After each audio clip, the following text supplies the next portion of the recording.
Olá, meu amigo, minha amiga, que prazer tê-lo e tê-la conosco em mais uma prosa educativa. Eu sou o professor Renato Casagrande, presidente do Instituto Casagrande, e estamos aqui na TV Evangelizar e no Instituto Casagrande nesse programa semanal em que nós debatemos, discutimos e conversamos sobre assuntos pertinentes de educação.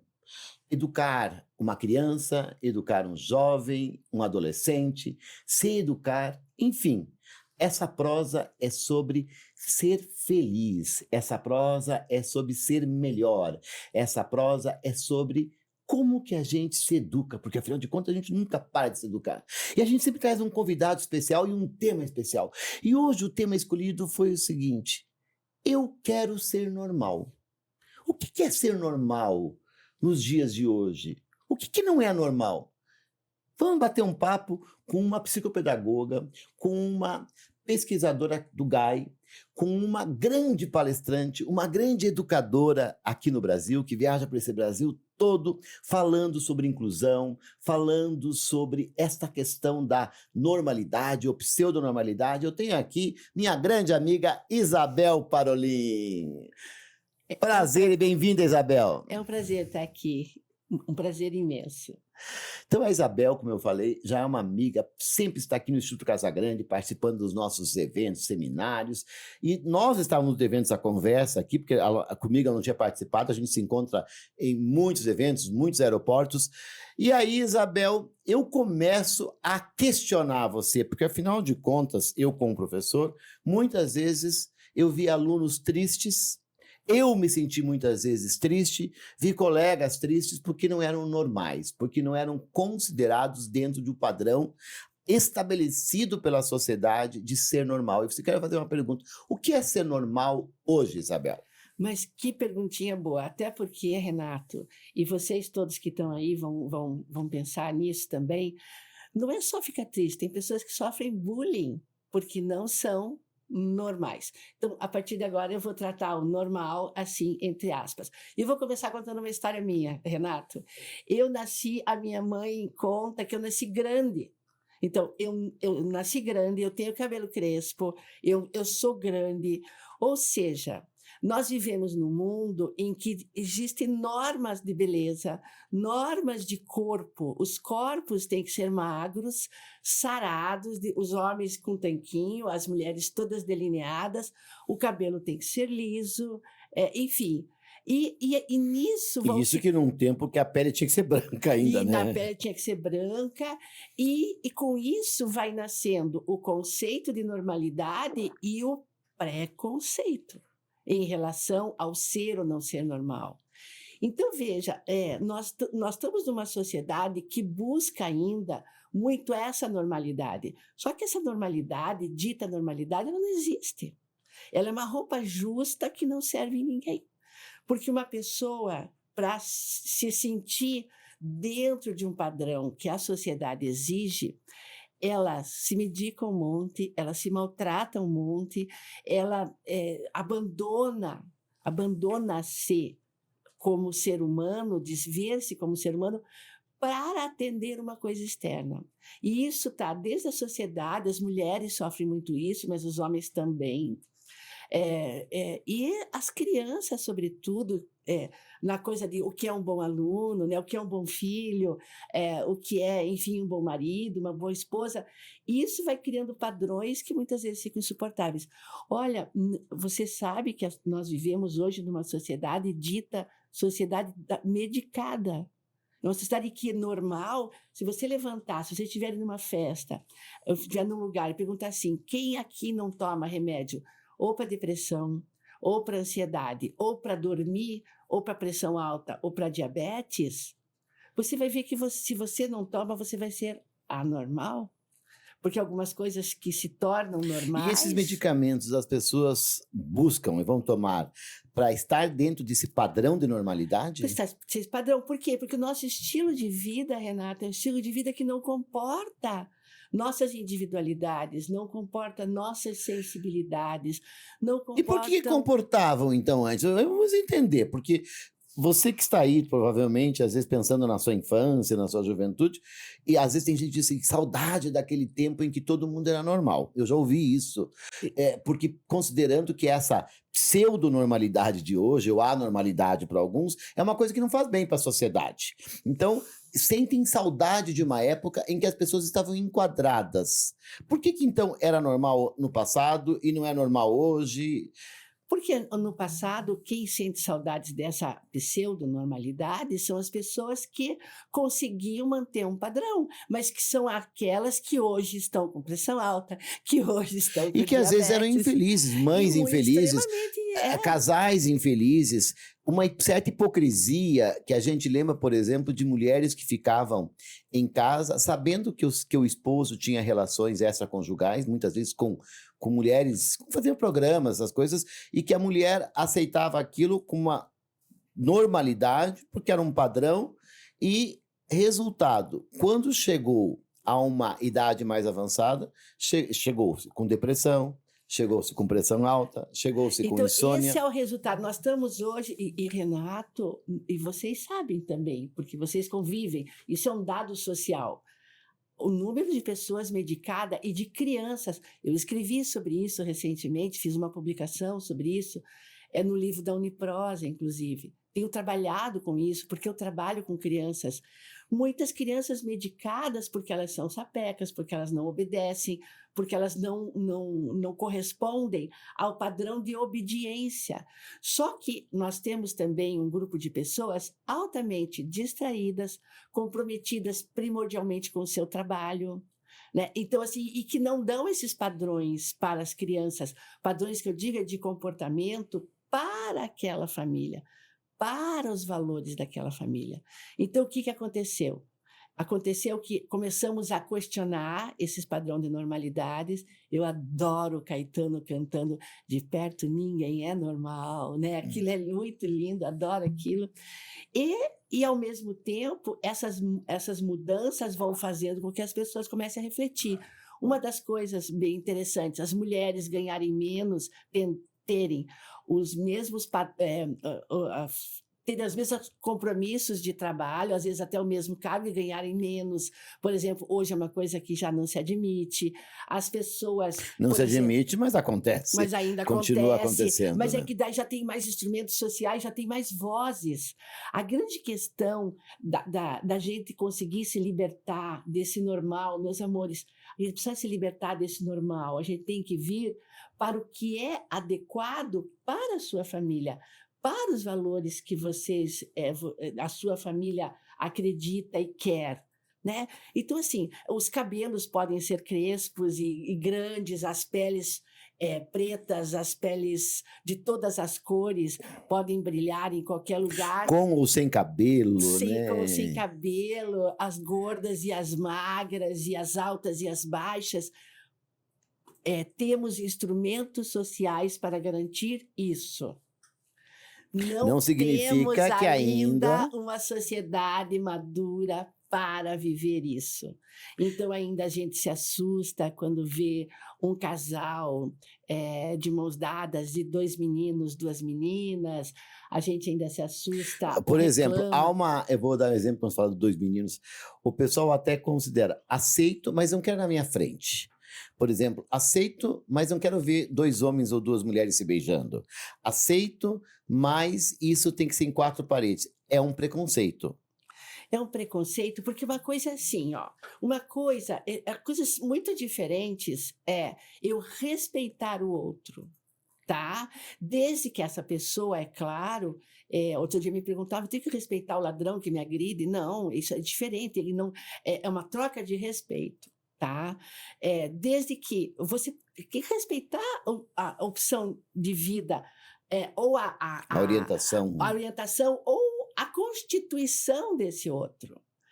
que veio desde a constituição física, emocional, a Ela tem um personalidade, aspecto social, ela tem um aspecto psicológico, ela tem um cultural. aspecto cultural, ela tem um aspecto orgânico, constitutivo. Então eu respeito essa outra pessoa. Não quer dizer que eu queira fazer aquilo, queira viver daquele modo. O que as pessoas ainda não entenderam, e eu acho que isso é uma coisa interessante da gente discutir também nesse tema, Renato, é que as pessoas elas têm uma tendência a construírem coletivos a partir de uma ideia que não vem deles. Então, não vou nem usar o termo coletivo, porque o termo coletivo é mais abrangente. Eu vou dizer assim, pessoas que, por exemplo, que seguem ideias que não são as suas. Então, seguem o seu youtuber, seguem os seus preceitos lá, que não são ou que não cabe para si. E elas não se questionam nessa hora, isso cabe para mim? Isso é bom para mim, para minha família, para o meu filho? Eu vou contar uma história para vocês interessante, que ela tem a ver com escola, inclusão na escola, e tem a ver com preconceito. E é um preconceito estrutural mesmo. Uma menina, aluna de uma escola, um cabelo grande, uma menina de pele bem morena, quase preta, e de um cabelo bem grande, e que a mãe dela chegou a cortar o cabelo bem curtinho, ela se sentiu menino, ela ficou triste. O cabelo dela ficou horrível, segundo ela, cortado pequeno.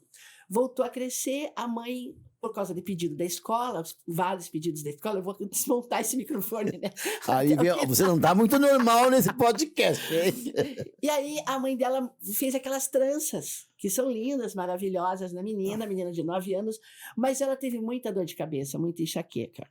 E aí a professora pediu para ela colocar um chapéu, então, um boné no cabelo, porque ela atrapalhava os outros e ela precisava sentar na primeira fila, tá? Porque ela tinha dificuldades com a aprendizagem. E ela disse que o chapéu não cabia na cabeça, não para na cabeça do cabelo dela, expulsa o chapéu. E aí a professora ficou irritadíssima com ela, um dia que ela estava com o cabelo solto, e mandou um recado para a família pedindo que ou fizessem a trança, ou colocassem o chapéu, ou cortassem o cabelo dela, que são 3 coisas que ela não tinha condições de fazer. Claro que essa professora era branca. A menina, que se sentiu agredida, e ela está acostumada a viver o preconceito, porque a gente que é branco não vive isso, tá? Não vive isso. Ela chegou e disse para a professora, eu estou com o boné aqui, então a senhora coloque o boné no meu cabelo, para a senhora ver se para. E a professora ficou irritada, achou que ela estava afrontando o que efetivamente, possivelmente, ela o fez, por estar em estado, e daí entra uma coisa bem da psicologia, estado de sobrevivência. Você, para sobreviver, quando você se sente ameaçado, Renato, ou você foge, ou você paralisa, ou você ataca. Certo? O que a menina fez? Possivelmente ela atacou. Então, possivelmente a professora se sentiu agredida. Isso, se sentiu agredida, sem compreender o que estava acontecendo ali. E a menina, daí a professora disse, você está sendo malcriada, vai, sai da sala. Quando sai da sala, ela disse assim, ela olhou para o colega que senta no lado dela, que é um menino que também tem dificuldade e é mais alto que ela. Ela disse assim, você quer que eu enfie esse boné que não cabe no meu cabelo, mas você não manda ele cortar a cabeça dele fora. Porque ele não tem como enfiar um boné para ficar mais baixo. 9 anos, você pensa em que estado, para essa menina dar essa resposta e fazer essa análise, pense o quanto ela já viveu de preconceito e o quanto ela estava agredida naquela hora. E a professora ficou muito brava. Quando isso foi a coordenação com uma temperatura emocional mais baixa... Aí eu vou parar justamente para a gente falar o que aconteceu. Eu estou curioso para fazer o final da história, porque a menina foi para fora da sala. O que ficou na coordenação? Como que a mãe dessa criança vai reagir? Tá interessantíssimo, porque aí nós estamos vendo uma criança fora da pseudonormalidade imposta pela professora.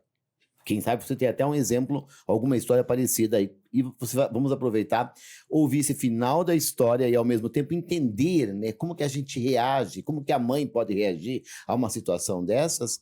Daqui a pouquinho, porque nós temos um pequeno intervalo agora, e a gente já volta para continuar com esse bate-papo maravilhoso sobre o que é ser normal, né? Eu sou ou não sou normal, com a professora, psicopedagoga Isabel Parolin. Fique com a gente volta daqui a pouquinho.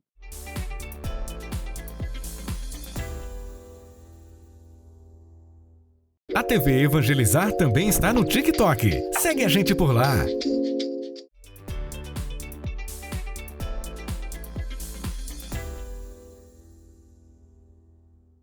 E voltamos para esse bate-papo agradável, nossa prosa educativa hoje com a psicopedagoga, a palestrante, escritora, pesquisadora, minha amiga Isabel Parolin, que estava antes do intervalo nos contando uma história sobre uma menina de trança, é isso? Continua aí, Isabel. E aí, o que aconteceu? Quando foi para a coordenadora com uma temperatura emocional mais baixa, né, não estava naquela contenda ali da sala de aula, a professora observou que existia ali uma falta de compreensão da professora sobre a situação que aquela menina estava.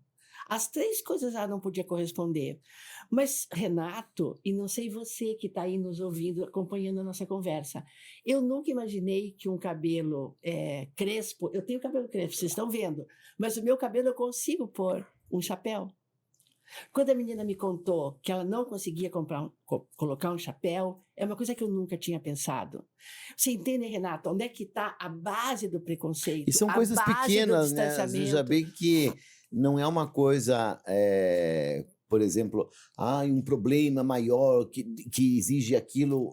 Simplesmente às vezes, um cuidado pequeno que o professor tem que ter e uma observação maior, né? Isso, e eu vi, a menina estava comunicando, essas 3 coisas eu não dou conta. É tão fácil, Renato, pôr uma criança de um lado, outra criança do outro, os 2 grandões, né? De um lado, outro do outro. Ou ouvir. Eu, por exemplo, nunca imaginei isso. Nunca imaginei que o cabelo não... E todas as vezes que eu conto essa história, desde que eu soube dela, e que tem alguém que está nessa situação, que tem um cabelo parecido, elas dizem, é verdade, Isabel, o boné vai saindo para fora, porque o cabelo faz esse movimento. Então, o que é ser normal? Não existe normalidade. Existe um padrão familiar, existe um padrão moral, que é social, existe uma questão ética, que é individual, existe um padrão de valores, que é familiar, existe um padrão de princípios filosóficos, que é da escola. E isso nós temos que integrar e fazer uma composição para cada pessoa. Então, a escola tem lá a sua proposta e tem as pessoas que estão lá que também trazem consigo seus valores, suas crenças, seus mitos, seus medos, suas dificuldades, suas peculiaridades. E é tão difícil isso acontecer, não porque nós não tenhamos ciência, né? E aí eu falo como uma pessoa que trabalha com inclusão, eu tenho participado de vários coletivos na questão do racismo estrutural, na questão da mulher no mercado de trabalho, na questão de redes de cuidados, para vários segmentos sociais. E eu digo para você assim, Renato, o que falta não é ciência, o que falta não é conhecimento, o que falta não são conceitos, o que falta é nós nos colocarmos dispostos a. Eu sempre digo uma coisa que eu quero dizer para vocês que eu acho super importante. Renato, nós só podemos reconhecer a humanidade do outro quando eu me reconheço como humano. Mas esse ser humanizado, porque nós nascemos humanos, todos nós nascemos homídeos, nos fazemos humanos a partir de um processo chamado educação, né? É a educação que nos leva a sermos seres humanos. Então, quanto mais eu me desconecto de mim, e daí tem a ver com a sociedade que nós estamos. Então, assim, quanto mais eu desconecto de mim, porque eu quero cumprir padrões que são externos a mim, mais dificuldade eu tenho de acionar, por exemplo, as minhas dificuldades, os meus medos, para entender a dificuldade, o medo, a ansiedade do outro. Então, desconectada de mim, eu não consigo me conectar com o outro, só consigo me conectar com alguém, meus amores. Isso é uma coisa tão importante da gente entender quando eu me conecto comigo. Deixa eu entender, te interrompendo um pouquinho aqui, Isabel. O pai e a mãe, você que está aí nos assistindo, muitas vezes, o que você quer, e todo mundo quer, um pai e uma mãe querem um filho feliz. E às vezes eles prefeririam que esse filho fosse dentro desse padrão mais normal para não sofrer. Então, se não tivesse o cabelo crespo, seria mais feliz. Se tivesse um comportamento mais adequado, seria mais feliz. Se tivesse uma orientação sexual dentro da considerada normalidade, seria mais feliz. Não passa por isso também dos pais, às vezes, forçarem uma situação para que o filho ou a filha tivessem menos problemas com preconceito, com tipo de forçação de ajustes no comportamento dessas crianças quando se tornarem adultos? Sim, justamente por isso. Renato, tem uma coisa aqui, e vocês todos agora me acompanhem, que vocês vão chegar a essa conclusão. E você falou uma coisa muito interessante. Os pais querem que seus filhos sejam felizes, tá? Agora eu vou perguntar para vocês, Renato, como é que você entrega isso? Porque se você dissesse, o meu pai, por exemplo, dizia assim para mim, eu decepcionei meu pai porque eu não fiz o que ele esperava. Eu também, né? Inclusive, até começar pela profissão. Meu pai sonhou para mim ser administrador e eu decidi ser professor. E ser professor foi uma decepção enorme para o meu pai, para o meu tio, até para a minha família, com exceção para minha mãe, que era professora. Minha mãe que eu ouvisse meu coração, ou meu pai queria que eu ouvisse a razão, e a razão estava nele. Tá, porque ele tinha um padrão. Meu filho homem tinha que ser assim, essa tal. E que ia ter um ganho X, e não vou dizer que ele não pensava no meu futuro, porque ele achava o seguinte, que eu, como administrador e tocando o negócio dele, eu seria mais feliz do que como professor. Isso. Então, agora, essa coisa do feliz. Acompanha aí o raciocínio que vocês vão ver que é aqui que está a confusão toda. O meu pai queria que eu fosse advogada, porque ele dizia que eu tinha fluência verbal, gostava de escrever e tal, que eu devia fazer advocacia. Teu irmão fez. Não, eu quis ser professora, eu fiz pedagogia, eu escolhi fazer pedagogia. Então, eu o decepcionei, porém, ele me ajudou a fazer a faculdade e tal. Então, ele queria que eu fizesse um curso superior, ele sonhou isso para mim, e ele me entregou, ele pôde entregar isso. Você pode entregar isso. Se você disser que você quer um filho que faça isso, aquilo, você consegue entregar, porque você consegue... Agora, e ser feliz? Como é que se entrega isso? Porque ser feliz, meus queridos, primeiro que o conceito de felicidade, há vários conceitos de várias linhas aí, mas me parece, eu pelo menos entendo que felicidade é uma maturidade. No momento e é uma em harmonia que com você, e você com você, você com o outro, você com o mundo, né? Isso. Então eu posso te afirmar, Renato, eu estou aqui com você, que eu já conheço há tantos anos, fazendo uma coisa que eu gosto, que eu sei que você gosta, eu conheço tua história. Eu posso afirmar com tranquilidade que nesse momento eu sou feliz, tá? Mas ninguém pode entregar isso para mim. Ninguém, Renato. Como que alguém vai entregar isso para um filho? Mas você trabalhou para ir, puxando essa questão da felicidade e do ser normal, você acabou de citar o exemplo que você... Teu pai, você até falava nos bastidores, você achava não sei se é o termo desajustada, o que você citou no início ali? Muito agitada, num padrão. Ele queria... um padrão feminino. Um padrão feminino, em que você brincava assim, com os meninos.